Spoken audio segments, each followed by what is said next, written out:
Hi everyone, I'm Joanna Penn from thecreativepenn.com and today I'm here with Ben Galley. Welcome, Ben. Hi there, Joe. How you doing? I'm good. So just as a little introduction, Ben is the best-selling author of the dark fantasy Emaneska series, as well as advising indie authors through his site Shelf Help. Now, Ben, just start by telling us a bit more about you and your writing background and what you're up to these days. Yeah, well, in a nutshell, I've been writing since I was a kid. I wrote my first book aged 11, maybe 12, and to date it is still the longest book I've ever written. So writing, as you can imagine, was in my blood since a young boy. I've always been raised on a diet of fantasy. So after I wrote my first book at that age, I went through college, or school and college, and got distracted. So I only got back into writing sort of around 2008, 2009, and it felt natural for me to just jump back into fantasy. I was studying music at a college called ACM and working a number of dead-end jobs, and I wanted to get out. So books seemed the best option for me. And so I went straight back into writing, straight back into fantasy, and 5 years later, here I am. I've now got 4 books out in the Emaneska series. I've just launched a self-publishing guide called Shelf Help, the pocket guide to self-publishing. I've launched an ebook store. I run Shelf Help, my self-publishing consultancy, and have a graphic novel on the way as well. So that can change in Fantastic. 5 years. And just so everyone knows, how old are you, Ben? I'm only 26. Oh, it's lovely. The baby. Yeah, I feel like such an old woman next to you. Rubbish. Well, I offer, it's funny because I get emails from teenagers Mhm. and asking, about writing and publishing and things, and it makes me really excited. And I think, gosh, because I started when I was like 35, Mhm. if I had started, oh well, except that when I was 26, there wasn't Kindle, there wasn't, Mm. these things didn't happen. But it's Yeah, just we're living in this such an amazing time, aren't we? And we are that indeed. the Yeah, look, opportunities are there. I agree. A lot of my clients are teenagers, and yeah, even for a 26-year-old, when an 18 or 17-year-old gets in touch with me and says, "I've written a book," and they send it over, it's great. I'm just picking me to the post already. But it's a great time to be an author. You're absolutely right. I wish I'd started even younger. Yeah, no, exactly. Right. So I wanted to talk to you about Kickstarter because Mhm. I get a lot of questions about it, and quite a I have a lot of barriers Mhm. around Kickstarter, which we can go Mhm. into. But I think there are a lot of misconceptions about it. A kind of free money misconception, which I think Mhm. is wrong. So first up, tell us what your Kickstarter project was for. Describe, what it was about. Okay, well, essentially, the Kickstarter project that I ran last year was to turn my first book, the first book of the Emaneska series, and turn it into a graphic novel, a 120-page graphic novel. So it was very, very straightforward. It was a simple adaptation from a book to artwork. So that's what I did. And why did you want to do that particularly? Well, it's always been something I've wanted to do. I've always been a bit of a comic book geek. I don't know if you can see the poster behind me with all the comic book art on it. So as you can tell, graphic novels and comic books are something that I've always been into. That combined with the tagline for the Emaneska series, which is Lord of the Rings meets Sin City, I wanted to fulfill the Sin City aspect of it. Mm. As you said, it's dark fantasy, it's epic fantasy, and so the fantasy market and the fantasy genre is seeing graphic novels surge in popularity at the moment. So it's a good bandwagon to get onto. So those two things sort of combined, and that's why I really wanted to do it. And I think it's just important to move into a different market as well and grow a different sort of fan base that overlaps the pure Emaneska series book fan base as well. So it was also a business decision as well as just something I really wanted to do. Mm. And why did you go for Kickstarter? Why didn't you just save up your royalties and pay for it all outright? Well, essentially, this was a year ago, and I mean, I didn't have that sort of cash lying around. I mean, I needed £5,000 to £6,000, so to just dump that straight into a project, that's the thing. I mean, I've got like you, loads of different projects on the go, so that cash probably would have been repurposed elsewhere and sort of would have been chipped into, unfortunately. For me, it actually seemed like a good business decision to use a crowdfunding platform, mainly because it's clever in the way that it gets people invested at the very, very start of the project, at the roots of the project. And that's something you can't really do with books. I know you can do sort of crowd reading and you can use Wattpad essentially, but a project like this, it gets people in at the very, very ground level and keeps them through to completion. So when you launch, you've already sort of marketed to a group of people and you've already got buyers as well. So it made sense to me. Mm. So just explain if people don't know, how does Kickstarter actually work? Yeah, well, it's actually very, very simple.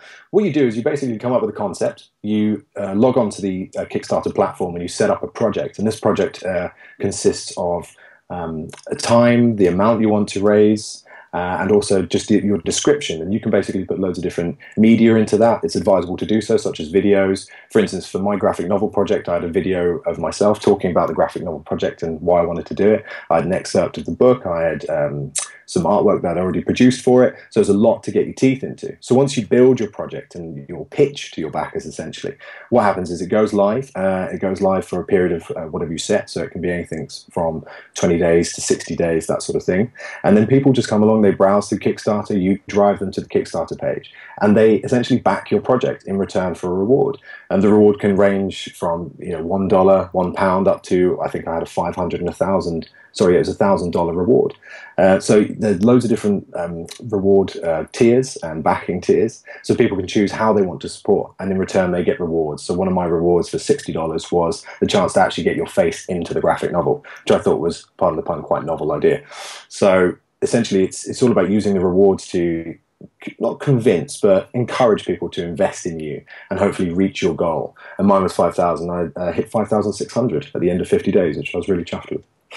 That is very, very good. And you mentioned there you have to drive people to the Kickstarter page. Absolutely. Now that is a misconception, I think. Absolutely. People believe that when they just put up a Kickstarter and money appears. But what do you mean by driving traffic to the page? Well, the idea behind Kickstarter is to, it acts as a hub for your project. So yes, Kickstarter gets a lot of traffic in general, a lot of organic traffic, and a lot of the users of Kickstarter will browse for projects that they want to back, again, because the rewards can sometimes be really, really clever and exclusive as well. But it is a huge amount of work. It does take marketing, just like an actual book will or an actual website will, if not even more work, because essentially you're trying to part people with their money before something's even been created. So it's a strange concept for people to get their head around, but that's why it takes a lot of marketing. So I did some paid marketing, a huge amount of social media marketing, and it's a full-on job. And one of the sort of, I think I underestimated how much work it would be, or how much work it would take. And it was for those 50 days that the project was live, it was constant, every day, emailing people, using my mailing list, chatting on Facebook and Twitter, driving people to it. Because otherwise, you don't reach your limit. And if you don't reach your limit, the concept behind Kickstarter is you don't raise anything. It's you hit your limit and exceed it or nothing. So those, the 2 months of work that I put into it beforehand would have simply gone to waste. And what about the fees? Because you don't get all that money, do you? You don't. No, there are fees involved. The Kickstarter fee is 5% of the total funds raised. So that's it's 5% doesn't sound a lot, but if you raise a lot, it can be quite a large chunk for Kickstarter. So it's wise to look into the fees and how Kickstarter works before setting up a project. There's also payment fees involved as well. There's 3% plus I think it's 20p per pledge. Which is taken out of your funds, so the actual backers don't have to pay anything. If your pledges are under £10 as well, there's sort of a micro pledge fee, which is slightly less. And there's also in the UK, there's VAT to pay on the payments as well. It's not charged on the actual funds raised, but it's it's not charged on the actual funds raised. It's charged on the fees as well, so that 5% plus VAT. So yes, you do have to be aware of these and do the math beforehand, essentially. Yes, that doing the math seems to be the downfall for many people. I've heard stories of people who've, say, done 5,000, then realised that they actually needed 10,000. Absolutely. So Absolutely. how did you do the math for your project, for a graphic novel? I worked it out all ahead of time, and again, that's a very, very important thing to do. So, for instance, I worked out how much I would need to pay my artist Mike, and then I put into that equation all of the rewards. Let's say if for some reason everyone went for the most expensive reward, I don't mean the most expensive reward in how much they give to me, but how much the unit cost of the reward that I would have to give to them. And then you've got to factor in shipping costs, you've got to factor in packaging costs, things like that, and you have to add all of these things up and then add that to your golden amount for basically what you want to raise, and then factor the fees in as well. So you just sort of have to do a lot of maths beforehand to make sure that you're aware of the chunks that are going to be taken out, your costs to facilitate the rewards, and also do the project as well. So those are the three aspects, essentially. Yeah, so did you add a contingency fee? So, for example, I've backed a a Kickstarter before and ended up having to pay extra for the postage between the US and the UK on a very heavy physical object that the person didn't work in. So how did you do that? Because you obviously have fans all over the world and you're in the UK. Absolutely. Well, most of my fans are in the US. So what I did is factor in, if I'm going to send a couple of hardbacks out, I factored in the most expense or the most it would cost me. And then basically figured out if loads of people go for that particular reward, how much am I likely to be paying out here? And sort of developed a worst case scenario. And also Kickstarter facilitates shipping fees as well. So when you actually back, there might be a £2 or a £1 extra fee depending on your country. So I actually set an extra dollars. I actually set an extra amount for those backers in the US or Australia, etc. So if you are a backer in the US and you'd fund my project, you'd see an extra little charge on top, which isn't much compared to most of the actual backing or reward amounts. No, that's fantastic, because I actually had a graphic artist on the podcast recently, Nathan Massengale, who's awesome, and we talked about this, and I'm very keen to do this graphic novel kind of Kickstarter too for my Arcane book. But I'll tell you, my biggest issue is having all of those people, like, being an author is great because you can write, as we are, write what you want and then see if people want to buy it. So no one's telling you what to do. No one's saying, where's my book, like they do to George R.R. Martin. No one can tell me what to write, and that's part of the reason we're indies, right? So with Kickstarter, what you basically do is all these people, I mean, with £5,000, so I don't know, how many people did you have in total backing? I had 100, off the top of my head, I think 156. Okay, so you now have 156 people who want something from you within a certain time frame. I'm sure they're emailing you and, asking questions. Now, that's what puts me off. So how are you dealing with that? And is, what are the pros and cons of that having a lot of bosses idea? Well, yeah, you are right. It is a scary concept to have that many people chasing you for something that you've potentially never done before. I mean, this is my first graphic novel. It won't be the last. However, what you have to be honest about is the amount of work it will entail. So in the project, Kickstarter guides you through setting up a project. And at the end of your main project strip, there is a section sort of, I think it's called challenges. And in that, you have to be, and I recommend being completely 100% honest in that section and saying, this could take a year. This could take a year and a half. It's something that my artist and I have never done. However, we are keen to do it. We have the skills. You can see that from the artwork. And that's exactly what I did. I said, the project itself will take a year. It's taken over a year now. But also you can facilitate, the Kickstarter facilitates updates as well. So you can actually go on and update your backers privately or publicly. So you can keep people updated as the project goes on. And I do that with artwork from Mike, with concept art, with updates in general, publishing news, things like that. And every time people are very, very keen to know more, but also very happy that you're updating them. So it's a back and forth relationship. It's not like you suddenly get your money and you start getting emails from people going, where's my reward? Where are my things? Where are my signed photographs or whatever? It's an ongoing project. People realize that Kickstarter is getting up to that start point, and then it's that's the research and development and fundraising, and then it's the actual creation. So they realize that they are coming in the really early stage, and it could be a year or 2 years until they could be 1 or 2 years until they actually get their rewards or the project is completed. No, it's interesting. And I mean, in terms of, I'm sure you get these emails too. People say, oh, I'm writing my first novel ever and I can't afford editing fees or cover design, so I'm going to do a Kickstarter for my very first book. What is your advice to those people? I wouldn't use Kickstarter, nor would I use other crowdfunding platforms such as Indiegogo. The reason being is that, like I said, it takes a lot of work and it takes a lot of marketing to have to make a Kickstarter project successful and to reach that target of yours. And so you do need a bit of an existing platform, i.e. you need fans, you need Facebook contacts, you need Twitter followers. And the reason being is because those are the troops that you muster to either fund you or to tell people that you can now fund my graphic novel. So essentially you do need a bit of a platform before you do it. So if you are a new author with a brand new book, the likelihood is that not many people will have heard of you, or your fan base will be very, very small. So actually the amount of troops that you could muster aren't that many. So what I would recommend is doing it later on for later books. Also, with Kickstarter, you are relying solely, as a newbie author without a fan base, you're relying solely on the concept and making that as attractive as possible to the browsers, to the organic visitors to your page. And that's a hard job. You do need to drive people to it. Organic browsing is not enough with Kickstarter. So for a newbie author, it's difficult.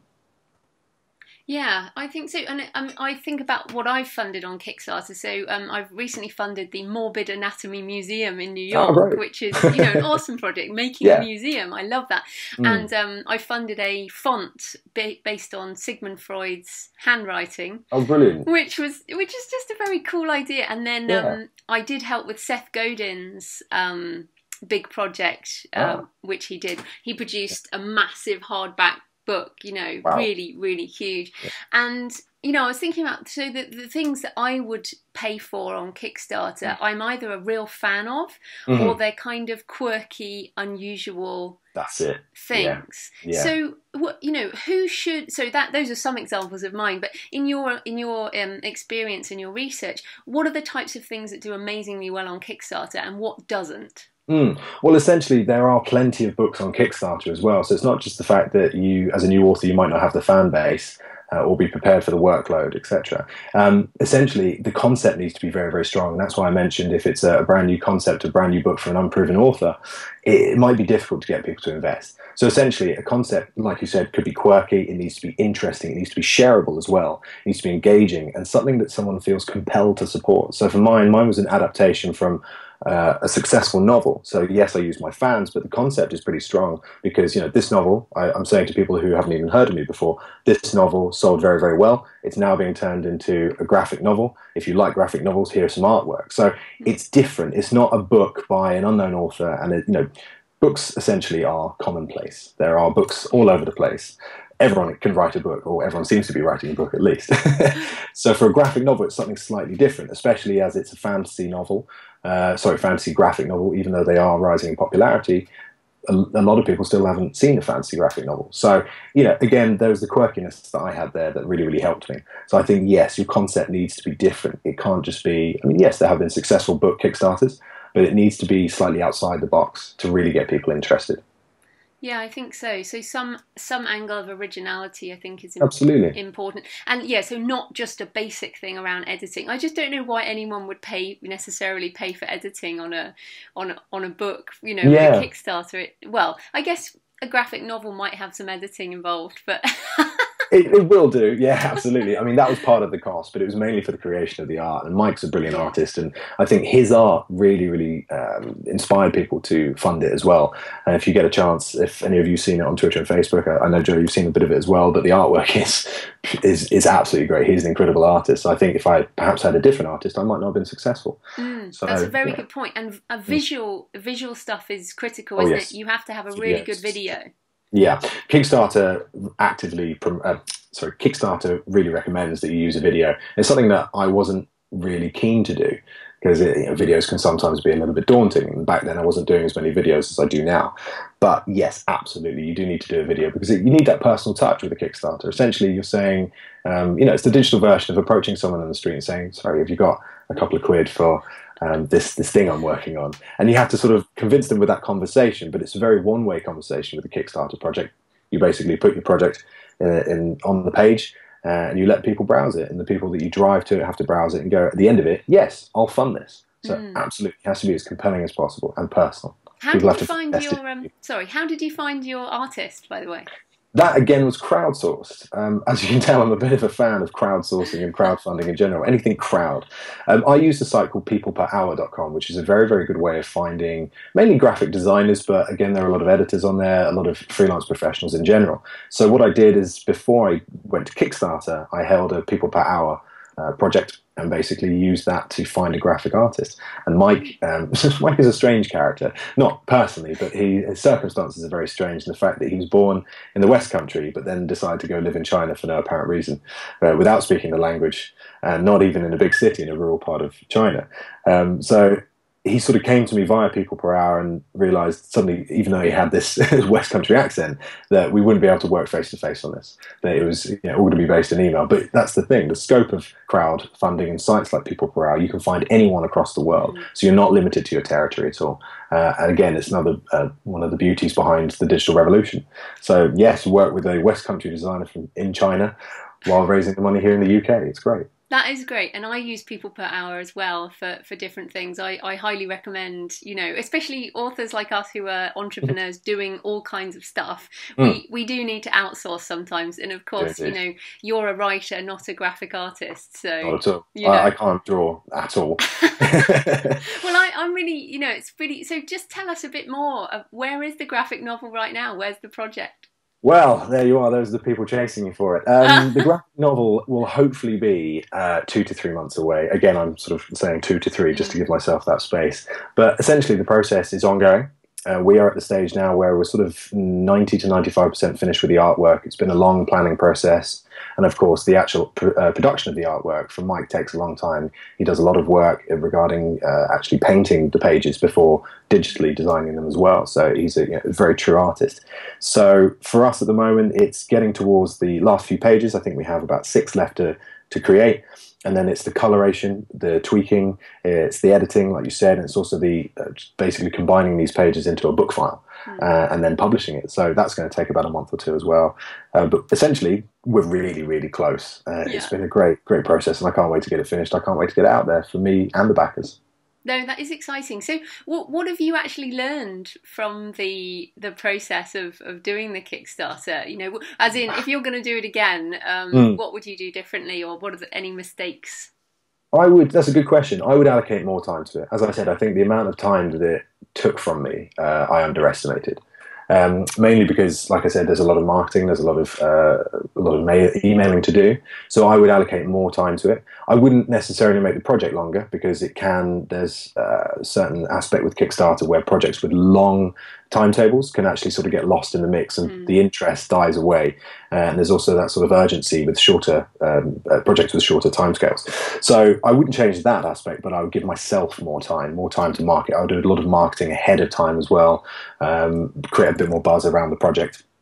Essentially, I think I went into it with an open mind, which I think was good. So for me, I think that was the main thing I learned. I think I was very lucky with Mike as well. I was lucky that he came across my project because he's been great as well.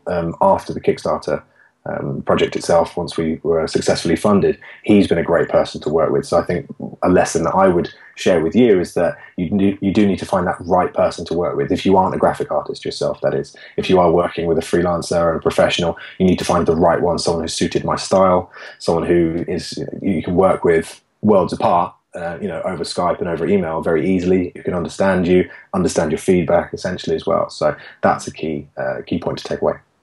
Wow, that's fantastic. And just for people, because the thing with Kickstarter, you do need to use Amazon payments, don't you? And some people to actually pay the money, and some people don't like that. So you mentioned Indiegogo. Tell us a bit more about the other options for crowdfunding. Yeah, there are quite a few options, especially the fact that there are now some literary focused crowdfunding sites as well, which are really, really great. But Indiegogo is a UK-based version of Kickstarter, very, very similar. It is growing all the time. It started after Kickstarter, so it doesn't have the punch, or quite the punch that Kickstarter has. That's not to impugn it in any way, because like I said, it is up and coming, and it is good for solely UK UK users as well. It's used more in the UK, whereas Kickstarter is more of an American-based platform. They are both good. The fees are slightly different between each, so definitely go and research and have a look at what suits you better. Some of the functionality is different, but one literary-focused crowdfunding platform is one called Pubslush, which is a newer platform on the scene. And what it does is essentially work exactly the same as Kickstarter, even the way that the projects are displayed and the rewards. Very, very similar to Kickstarter. But it's focused on books. So people actually pitch a book idea. It could be a completed manuscript, or it could be a manuscript that's basically just a scribble on the back of a napkin, an idea, a concept. And so, people who are using Pubslush understand that this is where books are funded. So it's a really good step because it's focused on books. So for newbie authors, while Kickstarter might not be the best platform, Pubslush might be. Again, your concept needs to be strong. You need to put in a lot of work, etc. So concept's the same, but just focused on books. Wow, fantastic. Now, just on other things, you've recently put out this shelf help I have pocket indeed. book, and I got to ask you, because you know, so many of us have these books out on self-publishing. There seems to be a little crop of them right now. Tell us what makes yours stand out, in case people are interested. So yes, Shelf Help, the Pocket Guide to Self-Publishing, came out just last month.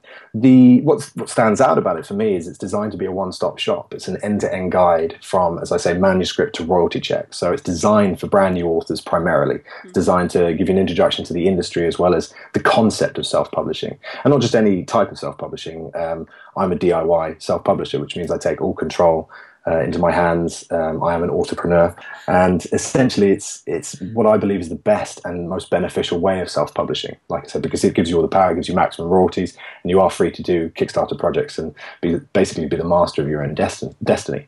So Shelf Help is a guide to DIY publishing.